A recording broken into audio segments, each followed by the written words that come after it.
नमस्कार, मैं झर और आप देख रहे हैं जन अधिकार न्यूज। जैसा कि आप लोगों को पता है कि चुनावी दौर शुरू हो चुका है और सब लोग अपनी किस्मत आजमाने के लिए अपनी पार्टियों में सिंबल लेने के पीछे पड़े हुए हैं। तो हम बात करते हैं एक ऐसे ही गद्दावर नेता जो कि कांग्रेस के हैं और काफ़ी अच्छी छवि है, अच्छे समाज सेवक हैं। तो उनसे बात करते हैं जो कि हवा महल विधानसभा क्षेत्र से अपनी किस्मत आजमाने के लिए उतरेंगे।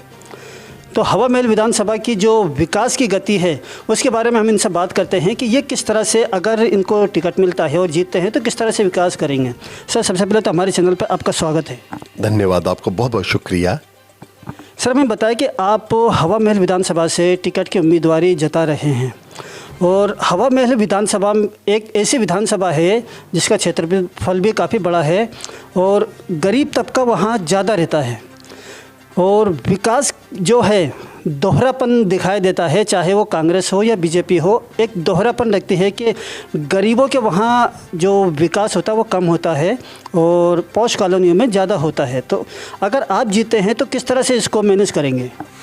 देखिए, अगर मैं जीतता हूँ तो मैं आपको एक बहुत पुराना एक वाक़या आपसे अपनी बात शुरुआत करना चाहूँगा। और मैं जिस वाक़ये के बारे में बात कर रहा हूँ वो लगभग 1350 साल पुराना है। अमीरुल मोमिनीन जो चौथे खुलफाए राशिदीन के अंदर एक है, मैं अभी अली बिन तालिब रज़ियल्लाहु अन्हुमा की बात कर रहा हूँ। तो मौला अली एक लेटर लिखते हैं मलिक अश्तर को, जो कि उस ज़माने में मिस्र के हाकिम हैं, और उनको एक बात कहते हैं कि मलिक अश्तर, एक बात ख्याल रखिएगा कि जो तुम इक़्तिदार पे बैठे हो और जिस अदल और इंसाफ को जो तुम्हें करना है उसके लिए तुम्हें दो बात समझनी है कि दुनिया में दो ढंग के लोग हैं। एक वो लोग जो दीनी एतबार से तुम्हारे भाई हैं, यानी मुसलमान हैं, तो वो क्योंकि दीनी एतबार से तुम्हारे भाई हैं, और जो बाकी जो बचे हुए हैं वो इंसानी एतबार से तुम्हारे भाई हैं। तो दर हकीकत बात यह है कि पूरी इंसानियत को अपना भाई समझना, उनको अपना हमशीर समझना, ये सियासत के अंदर इस विशेष खुसूसियन अगर आप जमहूरी दौर की बात कर रहे हैं और आपके अंदर अगर ये चीज़ अगर नहीं है, ये जज्बा नहीं है कि सबके साथ अदल और इंसाफ, सब जगह, अगर आप जहाँ आपने डेवलपमेंट की बात की, आपने विकास की बात की, तो देखिए इस बात को आप भी इस बात से मेरी बात से इत्तेफाक रखेंगे कि पूरा शहर दो भागों में बट गया है, एक खुशहाल जयपुर, एक बदहाल जयपुर। तो अगर ऊपर वाला चाहेगा कि मैं इक़्तिदार अगर मुझे मिले, अगर मेरे को नुमाइंदगी करने का मौका मिले, तो मैं चाहूँगा कि वो जो बदहाल जो जयपुर बन गया है उसको खुशहाल जयपुर के अंदर कैसे तब्दील किया जाए। मैं अपनी पूरी ताकत, पूरी अपनी क़ुव्वत, पूरी अपनी सलाहियत इस काम के लिए मैं चाहूँगा कि मैं इस काम के लिए इस्तेमाल करूँ और उस इलाके के लोगों के चेहरों के ऊपर मेरे कारण से एक मुस्कान आए, जरिया मैं रहूँ और उनके चेहरे पे मुस्कान आए। क्योंकि अगर कल इक़्तिदार का मायना केवल अगर मेरी पावर, या जैसा कि इन दिनों पिछले सालों में अगर आपने सियासत में देखा हो तो लोगों का इक़्तिदार में आना या सियासी किसी भी ढंग से अगर आप किसी बन जाते हैं, आप एमएलए बन जाते हैं, एमपी बन जाते हैं, तो लोगों के केवल दो तीन मकासद हैं जिसके ऊपर लोग काम करना चाहते हैं। अव्वल तो ये कि भाई ठीक है, आप इक़्तिदार के ऊपर हैं, आप माल बटोरने लगते हैं, या आप इस जमहूरियत को भी आप मलूकियत में बदलने की तरफ लगते हैं कि भाई मेरे बाद मेरा बच्चा, उसके बाद उसका बच्चा। तो मैं मानता हूँ कि अगर मैं इक़्तिदार पे आया तो एक नई तहरीक को परवान चढ़ाने की पूरी मैं एक जद्दोजहद करूँगा, एक ऐसी जद्दोजहद कि जहाँ हर इंसान के चेहरे पे मुस्कान हो। जो बदहाल जयपुर है उसको खुशहाल जयपुर के अंदर मैं तब्दील कर दूँ। और इसके लिए मैं राहुल गांधी जी की एक बात आपको कहना चाहूँगा। कुछ साल पहले राहुल गांधी जी जयपुर तशरीफ़ लाए थे, तब उन्होंने कहा था जयपुर को वो वर्ल्ड क्लास सिटी बनाना चाहते हैं। मगर जब आप वर्ल्ड क्लास सिटी की एक तरफ तो हम बात करते हैं, हमारी पार्टी बात करती है, तो फिर दूसरी तरफ आपको बहुत सारी बुनियादी जो सहूलियतें हैं उससे भी लोग महरूम हैं। तो बुनियादी जो सहूलियतें हैं, रोड है, नाली है, बिजली है, अगर ज़मीन अगर लोग कॉलोनियों में रह रहे हैं उनका पट्टे नहीं बेचारों के पास। और तो मैं मानता हूँ कि एक वास्तव में अगर आप जब जाते हैं तो आपका दिल रोने लगता है, आपको लगता है कि ये वो खित्ता है जहाँ पर कुछ होना चाहिए। ये वो खित्ता है क्योंकि जमहूरी दौर आज 75 साल से हम जमहूरियत के दौर में गुजर रहे हैं। अभी राजे महाराजों का दौर तो है नहीं, तो ऐसे में वहाँ एक सियासी एक इंसाफ हो, और केवल सियासी इंसाफ ही नहीं हो, वहाँ पे एक माइशी इंसाफ भी होना चाहिए। क्योंकि वहाँ अगर आप देखें तो वहाँ वैसी बहबूदी नहीं है, वैसी बरकत नहीं है जैसी और जगह में है। तो मैं चाहूँगा कि अगर इक़्तिदार अगर मुझे मिले, अगर मैं नुमाइंदगी करने में ऊपर वाला अगर मुझे ये अगर मौका देगा, तो मैं इसको इस चीज़ के लिए इस्तेमाल करना चाहूँगा कि वहाँ के हर इंसान के चेहरे के ऊपर मुस्कान हो, हर घर में बहबूदी हो, हर ख़ानदान के पास बरकत हो। तो इस चीज़ के लिए मैं आपको ये बता रहा हूँ कि अल्लाह का दिया हुआ मेरे पास सब कुछ है। अगर ऊपर वाले की बात करें तो उसने मुझे हर चीज़ से नवाजा है। अब बस मैं ये चाहता हूँ कि उसकी खल की जो है मैं खिदमत करूँ, क्योंकि मैं मानता हूँ कि खिदमत से ही खुदा मिलता है। तो मैं उसकी खल की खिदमत का मेरा मकसद है, और मेरा कोई मकसद नहीं है। तो अगर ऊपर वाला चाहेगा कि अगर वहाँ के हालातों में बदलाव आए, तो मैं मानता हूँ कि मुझे मौका मिलेगा। बाकी तो सब चीज़ें मैं मानता हूँ, सब्र और शुक्र, दो चीज़ों के पीछे ईमान है। तो अगर मिलता है तो ये मैं इन चीज़ों के ऊपर काम करना चाहूँगा। आपके क्षेत्र में यानी कि हवा महल विधानसभा क्षेत्र में गरीब तबका ज़्यादा है। जैसे कच्ची बस्तियां जो हैं सबसे ज़्यादा अगर जयपुर में देखा जाएगा तो वो हवा महल विधानसभा क्षेत्र में है। और जिस तरह से अभी सरकार ने पट्टों का जो ऐलान किया था और जिस तरह से भ्रष्टाचार भी पकड़ा गया है, इसको लेके आप किस तरह से लोगों को समझाएंगे कि भैया हम आपके लिए काम करेंगे? देखिए, पहली बात तो ये है कि वैसे तो देखिए, जैसे आपने गरीब की बात कही, तो वैसे तो रिज़्क़ और रोज़ी जो है अल्लाह के हाथ में है।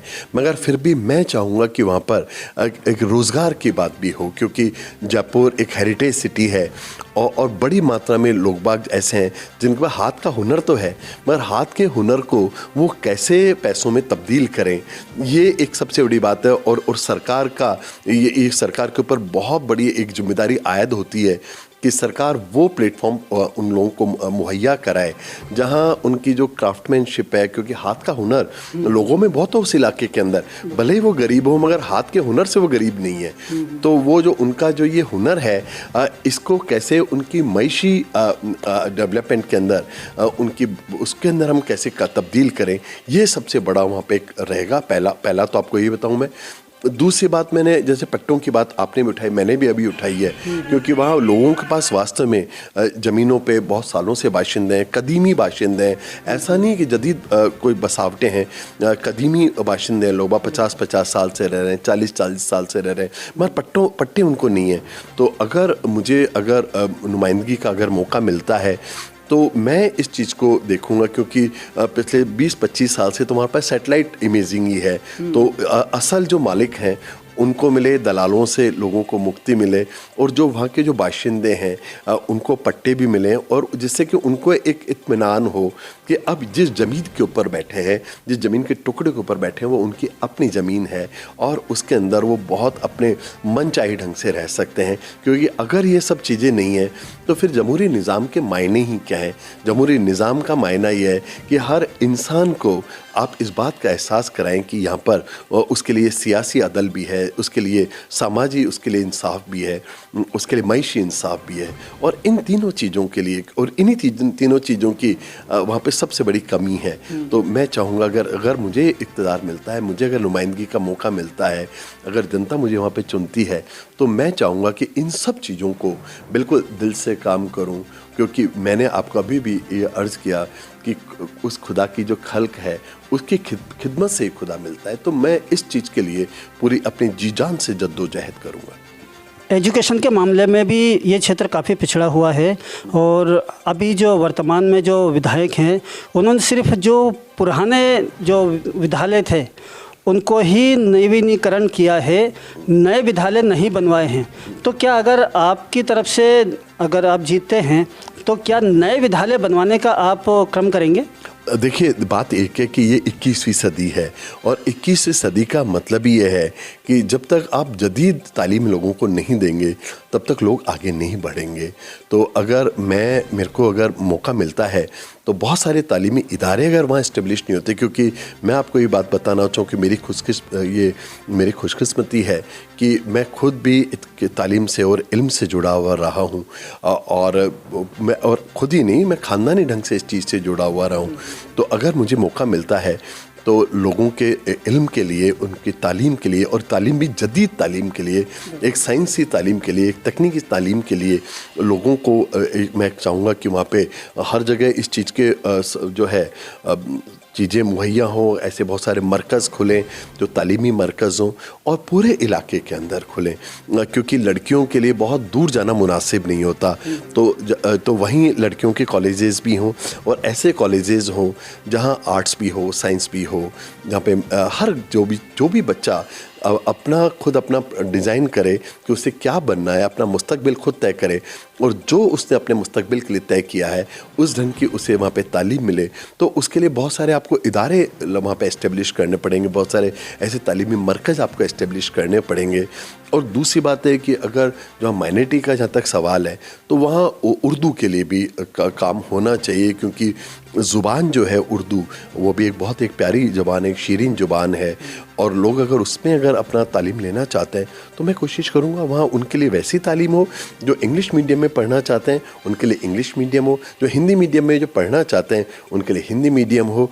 तो देखिए यहाँ बहुत साफ सी बात है कि जो इंसान अपना मुस्तकबिल जिस चीज़ के अंदर तराशना चाहता है उसको उसका मौका मिलना चाहिए, और यही जमहूरियत का तकाजा है कि जो इंसान जिस चीज़ के अंदर आगे बढ़ना चाहे, वो अपना मुस्तकबिल बनाना चाहे, उसको उसका मौका मिलना चाहिए। और ये मौका मुहैया कराना किसी भी जमहूरियत के ऊपर जो भी इक़्तिदार पे है उसके फ़राइज़ अगर आप कहेंगे तो उसका बेसिक फ़र्ज़ ये है। अभी देश में 76वां स्वतंत्रता दिवस आ रहा है, तो उसके संदर्भ में हमारी जनता को कुछ कहना चाहेंगे आप? मैं एक बात कहना चाहूँगा कि आज का वो, क्योंकि देखिए भारत को एक बहुत बड़ी हमें मईशी क़ुव्वत बनाना है, और हम लोगों की सबकी खुशकिस्मती है कि जिस दौर के अंदर हमें हिंदुस्तान 5वीं सबसे बड़ी इकॉनमी बनने जा रहा है। तो ऐसी सिचुएशन के अंदर हम सब मिलके इस देश को मजबूत करें, इस देश की जय को तय करें, और इस देश की जय तभी है जबकि 140 करोड़ लोगों की जय हो। ये जो गुलदस्ता है हिंदुस्तान का, इसके अंदर हर ढंग के फूल हैं, हर ढंग के फूल खिलें, हर ढंग का एक रंग हम इस मुल्क का नहीं बनाएं, सबको मौके मिले, हर इंसान को इंसाफ मिले, हर आदमी को ये लगे ये मुल्क मेरा है। इस मुल्क की बहबूदी के लिए, इस मुल्क की तरक्की के लिए हम सबको काम करना है, और इसके लिए आप किसी भी जाति के हैं, किसी भी आप मज़हब के हैं, इससे कोई फ़र्क नहीं पड़ता। हिंदुस्तान तभी, कहते हैं ना भारत माता की जय, ये तभी हो सकती है जबकि हम में से हर इंसान की जय हो, आपकी जय हो, मेरी जय हो, और एक भी आदमी के दिल के अंदर ये मायूसी नहीं रहे कि इस सिस्टम में मेरे लिए इंसाफ नहीं है, या यहाँ मेरे लिए मौके नहीं है। तो मैं मानता हूँ कि हम सबको मिलकर काम करना पड़ेगा। मैंने तालीम की बात की, जदीद तालीम की बात हमको सबको सोचनी होगी। हम साइंटिफिक टेम्परामेंट लेके आएँ, हम बहुत और ये सोचें कि भाई, क्योंकि हिंदुस्तान की जो रियासत है एक फ़लाही रियासत है, तो फ़लाही रियासत के मायने ये हैं कि आप सब लोगों का मुस्तकबिल ये सवारे, सजाए, और उसके अंदर अगर ऊपर वाला चाहेगा और मुझे मौका मिला तो मैं आपको यकीन दिला सकता हूँ कि उन सब चीज़ों के अंदर मैं कोई भी कोर कसर नहीं छोड़ूंगा। तो ये हमारे साथ जुड़े हुए थे सुनील शर्मा सर, जिन्होंने इतनी अच्छी उर्दू में ज़ुबान में बात कही है कि मैं भी नहीं कर सकता। तो अगर आपको हमारा ये वीडियो अच्छा लगे तो हमारे चैनल को लाइक करें, सब्सक्राइब करें, बेल आइकन का बटन ज़रूर दबाएं। देखते रहें जन अधिकार न्यूज़।